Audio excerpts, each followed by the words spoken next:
Most people never noticed. While the world was celebrating, those 4 astronauts were facing problems that could have ended very differently. Everyone saw the parachutes, everyone saw the smiles, everyone saw the celebration, but nobody saw what was happening inside that spacecraft. A heat shield engineers called Defective before the crew even boarded, a burning smell that filled the cabin for days with no confirmed explanation, a signal that went completely dark at the worst possible moment. The world saw a successful mission, the astronauts lived a completely different story, and this is that story.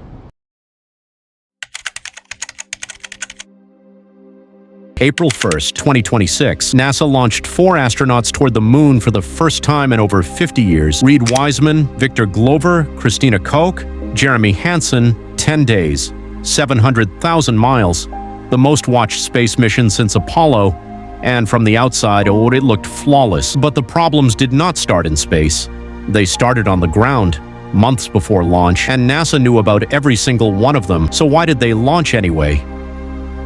When Artemis I returned from its unmanned test flight in 2022, engineers found over 100 locations where the heat shield had cracked and broken apart during re-entry. This was not supposed to happen. The shield was designed to melt away slowly and evenly. Instead, pieces were popping off in chunks at 25,000 miles per hour. NASA investigated for over a year, and what they discovered made the situation worse. The Artemis II heat shield was even less permeable than the Artemis I version, meaning the same failure was now more likely, not less. Here is the part that should have been in every headline. By the time NASA fully understood the problem, the heat shield was already installed on the Artemis II capsule. It was physically too late to replace it. One former NASA engineer, Dr. Charles Camarda, went public. He said NASA did not fully understand the root cause. He called the decision to fly playing Russian roulette. NASA's own flight director described re-entry as 13 minutes of things that have to go right, not 13 minutes of confidence.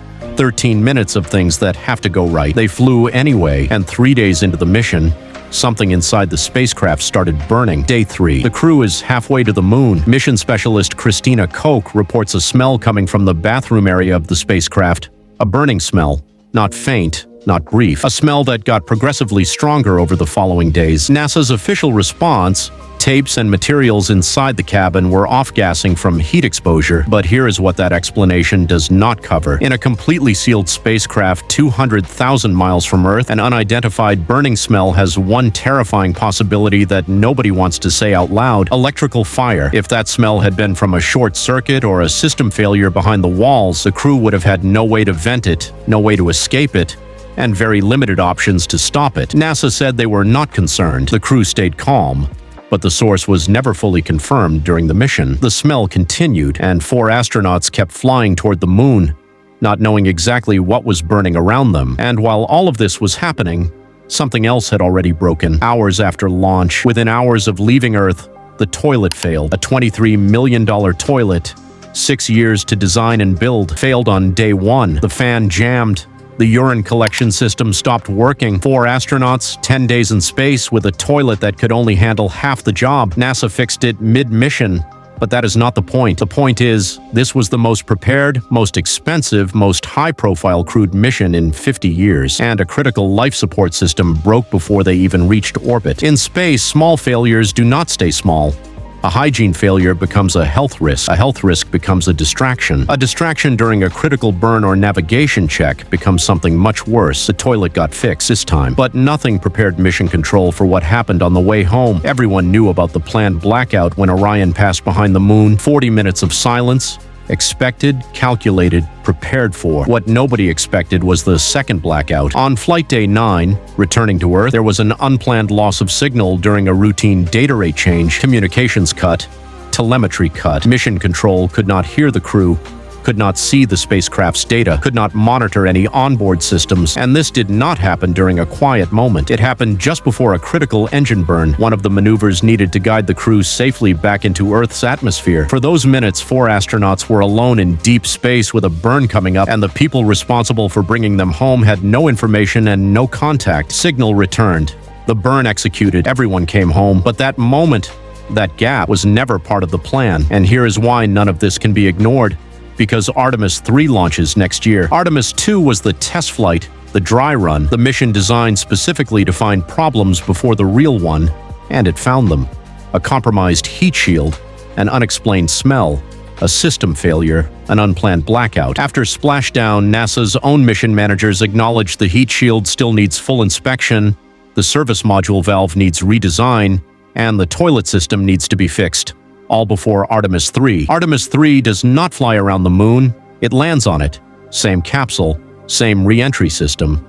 But this time, astronauts will transfer to a lunar lander, descend to the surface, and attempt the first moon landing in over 50 years. Every system that had a problem on Artemis II needs to be perfect on Artemis III, because on a lunar landing mission, there is no "we fixed it" mid-mission. If the heat shield fails on re-entry, there is no second attempt. If communication drops at the wrong moment during landing, there is no quick fix. The margin for error goes from very small to zero. Artemis II succeeded, but success and safe are not always the same thing. At the start of this video, I told you most people never noticed.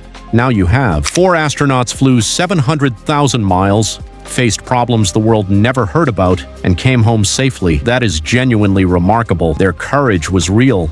The mission mattered. But a cracked heat shield that worked this time is still a cracked heat shield. An unexplained smell that turned out fine was still unexplained. A signal that came back still went dark first. Artemis III is coming, the moon landing is coming, and the people who understand what really happened on Artemis II will be watching very differently than everyone else. Now I want to know what you think. After everything you just heard, do you believe NASA is truly ready for Artemis III? Yes or no? Drop it in the comments right now. And if you want to know what Artemis III is actually attempting and what could go wrong, subscribe, because that video is coming soon.